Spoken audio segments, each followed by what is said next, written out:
नमस्कार बच्चों। आइए हम अपने टॉपिक को कुछ और समझने का प्रयास करें। जिस टॉपिक को हम क्लास में डिस्कस कर रहे हैं उसी टॉपिक पर मैंने एक वीडियो तैयार किया है आप लोगों के लिए। ये जरूर आपको कंसेप्ट को और अधिक अच्छी तरह से समझने में सहायता प्रदान करेगा। यह मेरा एक प्रयास है। मेंटल हेल्थ एंड हाइजीन, यही हमारा क्लास में इस समय टॉपिक चल रहा है और इस पर हमने जो भी चर्चा की है उसमें उदाहरणों के माध्यम से इस कंसेप्ट को समझने का प्रयास किया है। आइए इसे हम एक बार रिवीजन के तौर पर देख लेते हैं, इसके कंसेप्ट को समझ लेते हैं।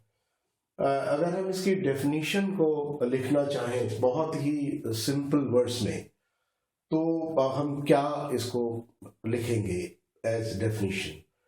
In general terms, we may say that the mental health is the harmonious functioning of the whole personality. इसका अर्थ ये हुआ कि सामान्य शब्दों में अगर हम मेंटल हेल्थ को परिभाषित करना चाहें तो ये हार्मोनियस का मतलब है तालमेल के साथ वर्क करना, पूरे व्यक्तित्व का तालमेल के साथ वर्क करना ही मानसिक स्वास्थ्य है। अब तालमेल से मतलब क्या है? तालमेल व्यक्ति का स्वयं के साथ, तालमेल व्यक्ति का वातावरण के साथ, तालमेल व्यक्ति का परिस्थितियों के साथ, तालमेल व्यक्ति का आसपास के लोगों के साथ, समाज के साथ। जितना अच्छा तालमेल होगा, जिसे हम अन्य शब्दों में समायोजन भी कह सकते हैं, जितना अच्छा तालमेल के साथ व्यक्तित्व कार्य करेगा उतना ही उसका मानसिक स्वास्थ्य अच्छा कहा जाएगा। Mental health is a positive quality. Mental health is a positive quality of life where an average person meets the demands of life on the basis of his abilities, capacities and limitations. मानसिक स्वास्थ्य किसी भी व्यक्ति का एक positive गुण है, सकारात्मक गुण है, अच्छी बात है, इसको हम कह सकते हैं। उसकी एक विशेषता है। अगर वो अपनी जरूरत की आवश्यकताओं की बात पूरी कर ले, जो भी बेसिक आधारभूत जीवन की आवश्यकता है, जिन्हें हम रोटी, कपड़ा, मकान इत्यादि भी कह सकते हैं, कैसे प्राप्त कर ले? अपनी क्षमताओं से, अपनी योग्यताओं से और अपनी सीमाओं और दूसरे की सीमाओं को ध्यान में रखते हुए। देखिए, जो मेंटली हेल्दी व्यक्ति है वो बहुत ही पॉजिटिव अप्रोच से कार्य करता है। उसके हर कार्य में पॉजिटिविटी रहती है, निगेटिविटी का कोई स्थान नहीं होता है। क्यों? क्योंकि वो स्वस्थ है, उसके अंदर कोई विकार नहीं है, उसके अंदर कोई रोग नहीं है। ऐसा व्यक्ति मानसिक स्वास्थ्य के दृष्टि से मानसिक स्वस्थ होता है और वो अपनी जरूरत की चीजें अपनी योग्यताओं से, अपनी क्षमताओं से, अपने कार्यों से, अपनी परफॉर्मेंस से पूरा करता है।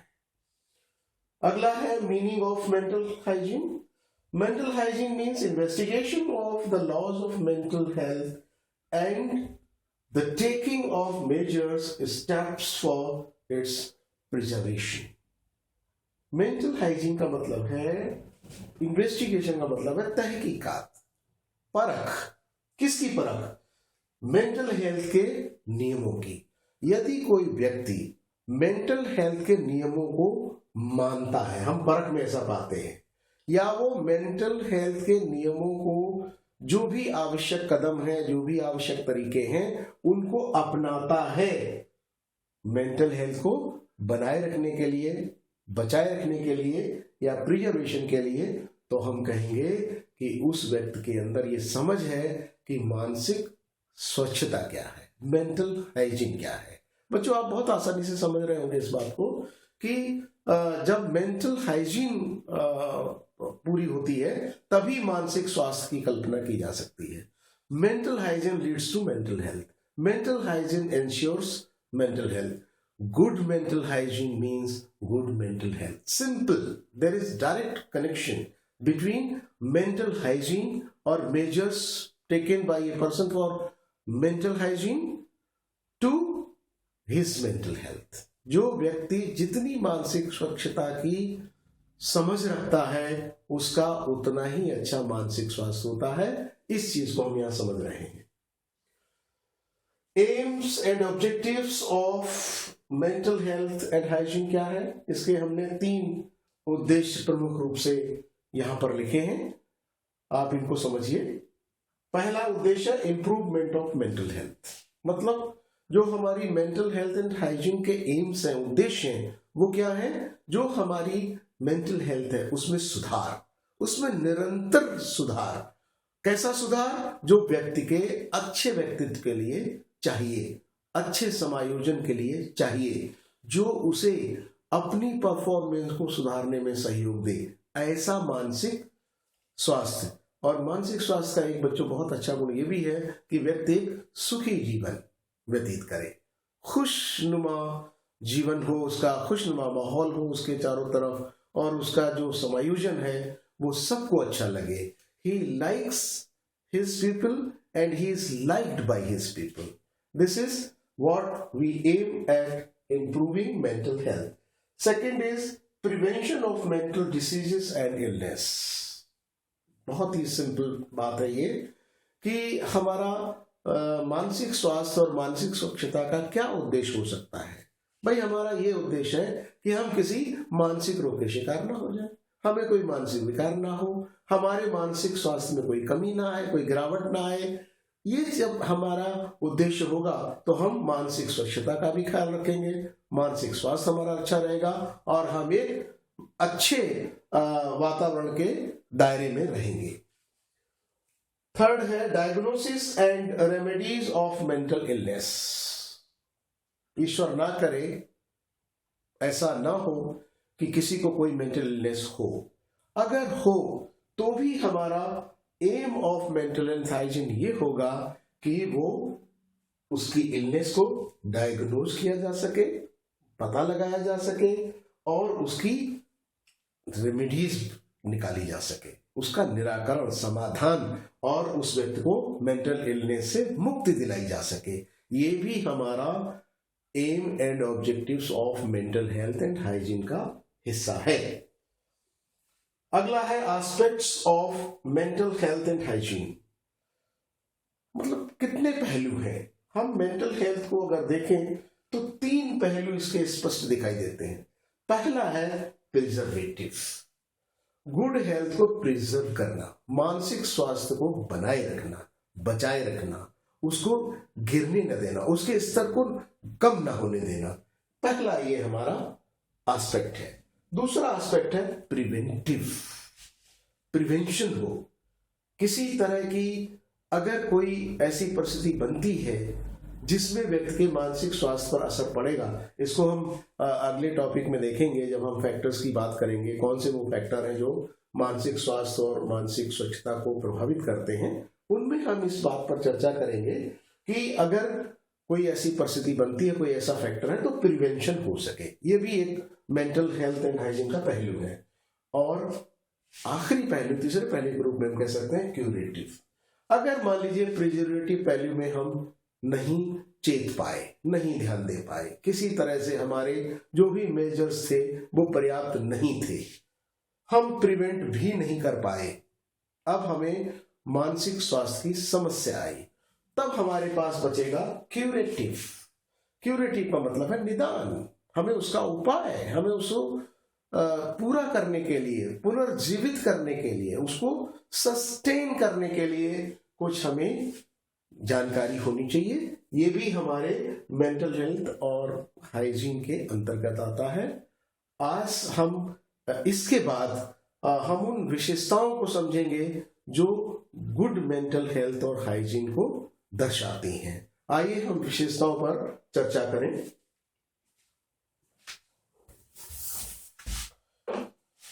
Let me rub it out so that we have a space for written blackboard work and we can accommodate the points that we can enumerate for exploring the characteristics of good mental health. Characteristics of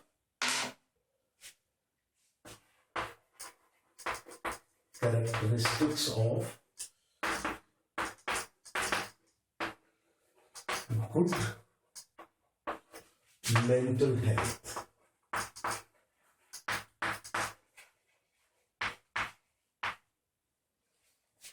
बच्चों, आप अपने सामान्य अनुभव से, अपनी जानकारी से, या जो हम लोगों ने अभी तक क्लास में डिस्कस किया है, उसके आधार पर कुछ जरूर ऐसी विशेषताएं समझ रहे होंगे या समझ में आई होंगी जिनके आधार पर हम ये कह सकते हैं कि ये लक्षण अच्छे स्वास्थ्य का है।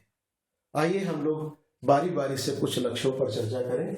पहला है रेगुलरिटी।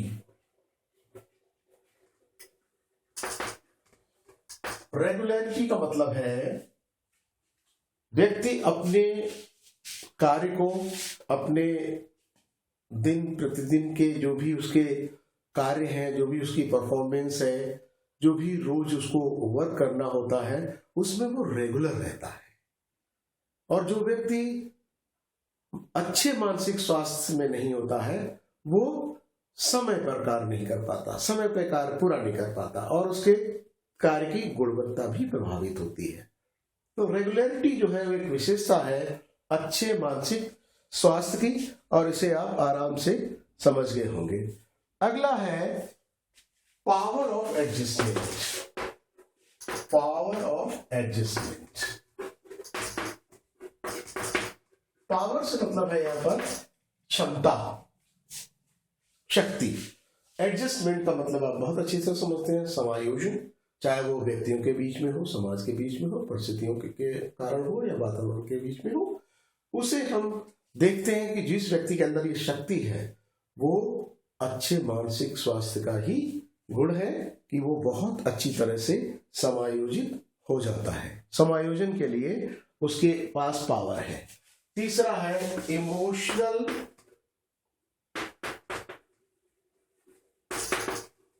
मैच्योरिटी।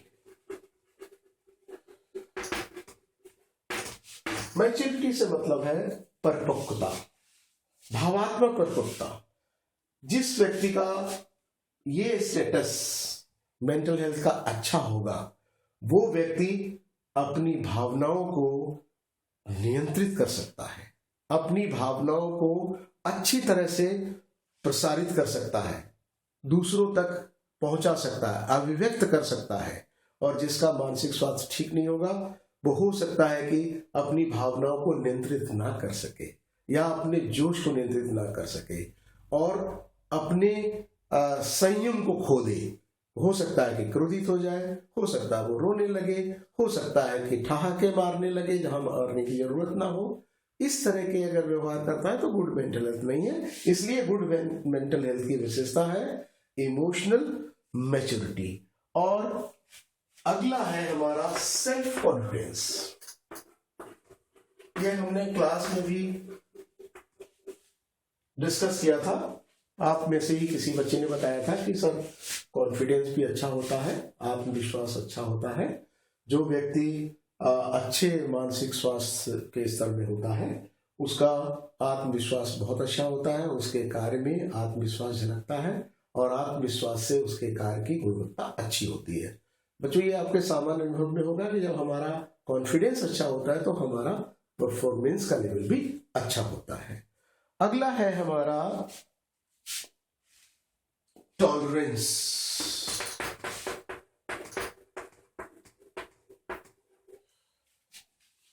सहनशीलता। आपने देखा होगा कि कुछ लोग जो है वो सहनशीलता खो देते हैं, उनका सहनशीलता का स्तर गिर जाता है, और वो एक दूसरे भावावेश में दूसरे प्रकार की प्रतिक्रिया व्यक्त करते हैं। तो वहां हम गुड मेंटल हेल्थ का ध्यान नहीं रखते हैं, और या गुड मेंटल हेल्थ की कमी होती है। इसलिए टॉलरेंस भी एक विशेषता है। अगला है decision taking decision taking ability.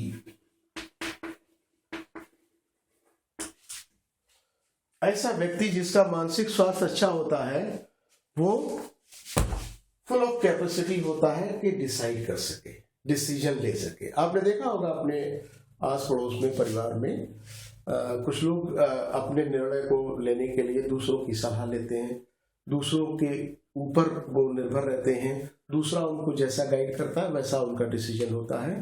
वो स्वयं डिसीजन लेने की क्षमता नहीं रखते, उनके अंदर कैपेसिटी नहीं होती है कि वो डिसीजन ले सकें। सेवेंथ है, बड़ा अच्छा गुण है, एक्सेप्टेंस ऑफ रियलिटी। हम में से बहुत कम लोग वास्तविकता को स्वीकार करते हैं। इसका ये मतलब नहीं कि हम लोग गुड मेंटल हेल्थ के स्टेटस में नहीं है, लेकिन कहीं पर हम थोड़े से कमजोर हो जाते हैं जब रियलिटी को स्वीकार करने की बात आती है। कई बार आपने लोगों को कहते सुना होगा कि भाई देखो, सच्चाई तो कड़वी होती है, सत्य कड़वा होता है, वास्तविकता तो अच्छी नहीं लगती है। ये जब हम लोग कहते हैं तो इसका मतलब है हमारे अनुभव में ये है कि एक्सेप्टेंस में प्रॉब्लम है रियलिटी के लिए। लेकिन जो लोग गुड मेंटल हेल्थ मेंटेन करते हैं उन्हें कोई भी हिचक नहीं होती है। वो कहते हैं सच सच है और झूठ झूठ है, वास्तविकता वास्तविकता है और जो वास्तविकता नहीं है वो वास्तविकता नहीं है। वो अपने निर्णय में, अपने निश्चय में दृढ़ होते हैं। आठवां है सेल्फ इवेल्युएशन। सेल्फ इवेल्युएशन का मतलब है व्यक्ति खुद मूल्यांकन करता है, खुद का भी मूल्यांकन करता है, सेल्फ इवेल्युएशन में रहता है। इसका सीधा मतलब है कि गुड मेंटल हेल्थ की विशेषता है जो व्यक्ति किसी विकार से पीड़ित नहीं है, ग्रस्त नहीं है, कोई रोग नहीं है, वो व्यक्ति अपने आप बहुत कुछ अपने आकलन को पूरा कर सकता है। अगला है हमारा, बहुत ही इंपॉर्टेंट है, वर्क या जॉब सेटिस्फैक्शन। आपने लोगों को रोते हुए देखा होगा। रोने का मतलब ये नहीं कि आंसू बहाते हुए, रोते हुए मतलब अरे यार इस जॉब में है, अरे यार ये काम करना पड़ रहा है, अरे यार, मतलब उनको अपने काम में संतुष्टि नहीं है, अपने काम को करने में कोई खुशी नहीं है। ये मेंटल हेल्थ की प्रॉब्लम हो सकती है। काम करने में खुशी नहीं है, इसका मतलब वो अपने कार्य के साथ अपने को एडजस्ट नहीं कर पा रहा है। इसलिए वर्क और जॉब सेटिस्फेक्शन, काम करने में जो संतुष्टि होती है, जो खुशी होती है, वो अच्छे मानसिक स्वास्थ्य की विशेषता है। इसे हम लोग समझ सकते हैं। बच्चों ये आप नोट कर लें या स्क्रीनशॉट ले लें। आप देख सकते हैं कि हमने 9 कैरेक्टरिस्टिक्स देखी हैं। इसको आप अंडरलाइन कर लें। गुड मेंटल हेल्थ के लिए ये 9 विशेषताएं हैं जिन्हें हम डिस्कस कर सकते हैं। एक फैक्टर्स जो हमारे बचे हुए हैं जो गुड मेंटल हेल्थ को प्रभावित करते हैं, उन पर भी हम शॉर्ट में चर्चा कर लेते हैं ताकि एक ही वीडियो में वो चीज भी रिकॉर्ड हो जाए और आप जब भी देखें तो एक साथ सारी चीजें आपको मिल जाए। कम से कम फैक्टर्स तो पता चले कि भाई कौन से वो फैक्टर्स हैं जो हमारे मेंटल हेल्थ को प्रभावित करते हैं। फैक्टर्स इन्फ्लुएंसिंग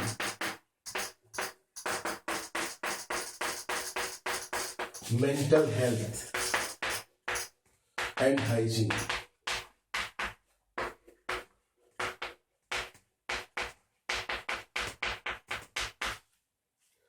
इसमें अगर आप देखें तो कुछ ऐसे केसेस होते हैं हमारे समाज में, हमारे आस पड़ोस में, जहां हेरिडिटरी होते हैं।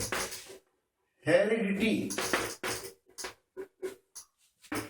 आनुवांशिकता से आ जाते हैं,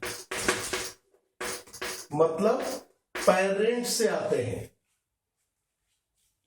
उनके पेरेंट्स में या ग्रैंड पेरेंट्स में कोई मानसिक स्वास्थ्य की समस्या रही होगी तो उनके जनरेशन में ये पास ऑन हो सकता है, ऑफ स्प्रिंग्स में या न्यू जनरेशन में, नेक्स्ट जनरेशन में। तो वो एक फैक्टर है, मानसिक स्वास्थ्य के लिए जिम्मेदार है। दूसरा है फिजिकल हेल्थ।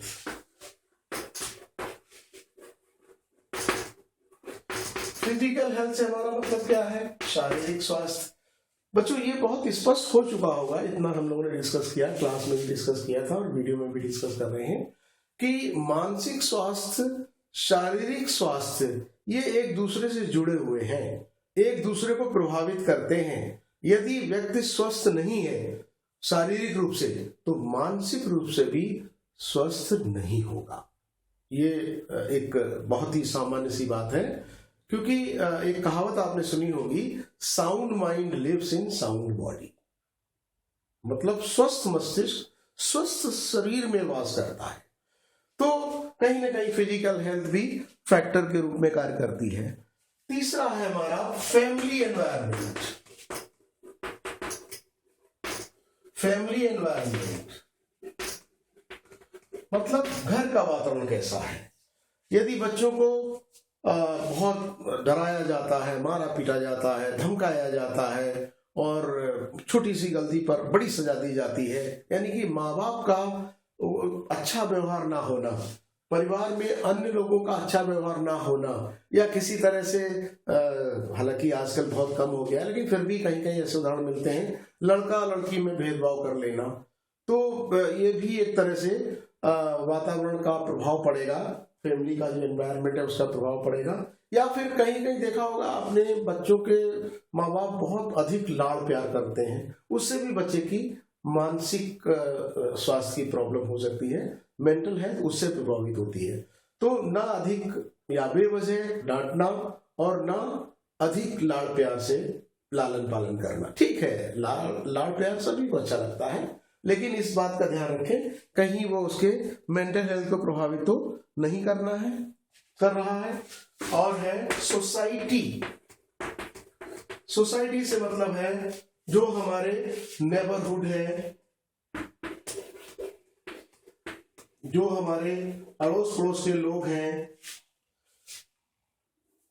जो हमारी नेबरहुड है, अड़ोस पड़ोस के लोग हैं, जिस वातावरण में बच्चा बढ़ रहा है या उसमें खेल कूद रहा है, या स्वस्थ व्यक्ति या हृष्ट व्यक्ति भी अगर ऐसे वातावरण में, ऐसी कंपनी में रहता है, कंपेनियनशिप ऐसी है उसकी कि वो अच्छी नहीं है, तो उससे भी उसके मानसिक स्वास्थ्य पर प्रभाव पड़ सकता है। और पांचवा है एजुकेशनल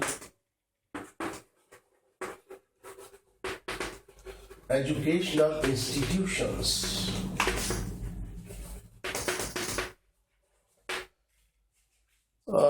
ऐसे कुछ उदाहरण देखने को मिले हैं कि विद्यालयों में भी चाहे लड़का लड़की का भेद हो या गरीब अमीर का भेद हो, गोरे काले का भेद हो, जान पहचान गैर जान पहचान परिवारों के बीच का भेदभाव हो, किसी न किसी तरह से बच्चा अपने को इस तरह से पाता है कि उसके साथ सब लोगों जैसा व्यवहार नहीं किया जा रहा है। ऐसा व्यक्ति क्या, ऐसा बच्चा क्या समाज में अपने को अलग कर लेता है, समाज से वो एडजस्ट नहीं कर पाता है। तो ये भी एक मानसिक स्वास्थ्य की समस्या हो सकती है, ये भी एक वजह हो सकती है, ये भी एक फैक्टर हो सकता है।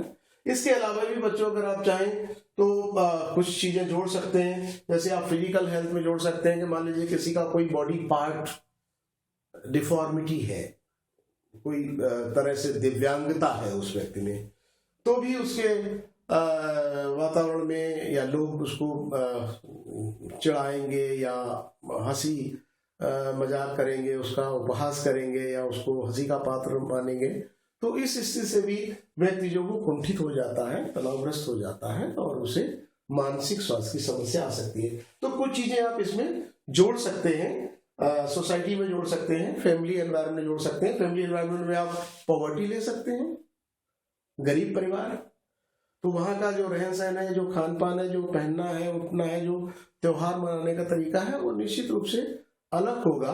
और आपने देखा होगा हम अपने